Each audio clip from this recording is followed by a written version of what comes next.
Bapak, Ibu, Saudara, Saudari yang dikasihi Tuhan, hari ini gereja memasuki hari Minggu biasa yang ketujuh.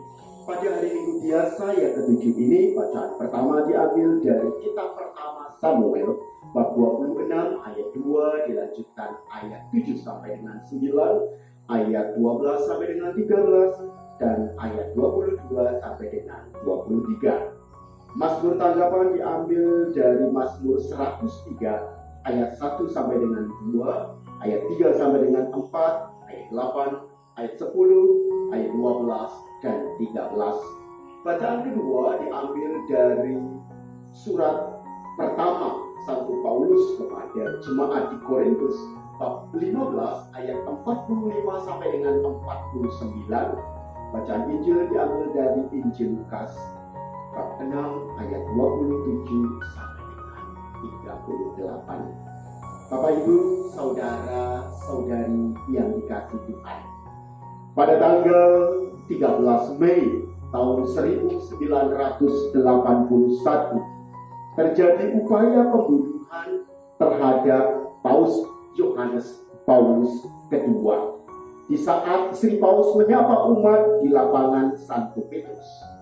Sri Paus ditembak sebanyak 4 kali dan akhirnya roboh. Nyawanya di ujung tanduk, tetapi ia selamat.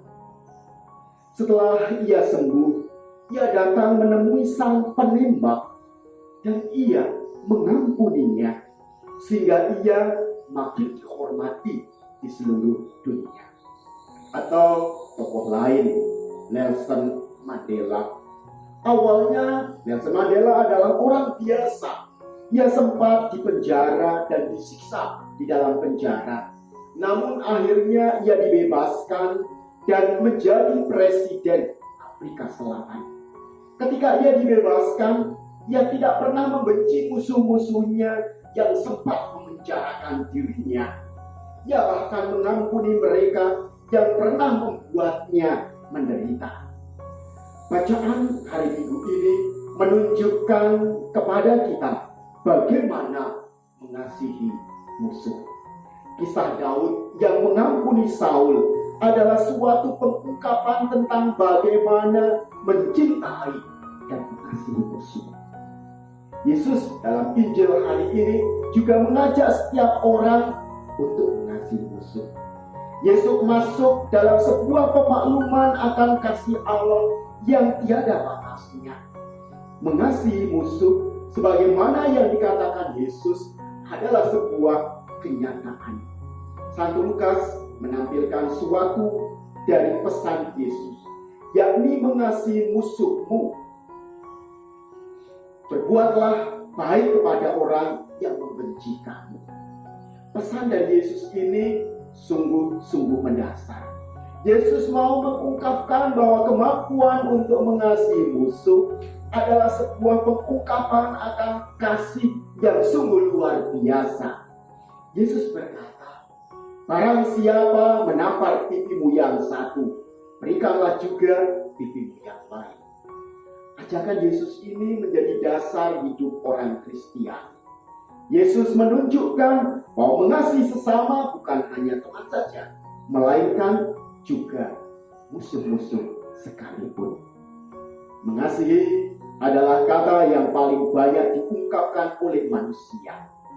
Tindakan mengasihi dilakukan karena kita merasa dikasihi, karena kita merasa dicintai, dan bukan sebaliknya. Mengasihi musuh memang bukanlah sesuatu yang mudah. Pengalaman hidup menunjukkan bahwa sulit untuk memberikan kebaikan dan kasih bagi orang-orang yang membenci kita. Betapa sulit bagi kita untuk mencintai teman yang suka mencelakakan kita.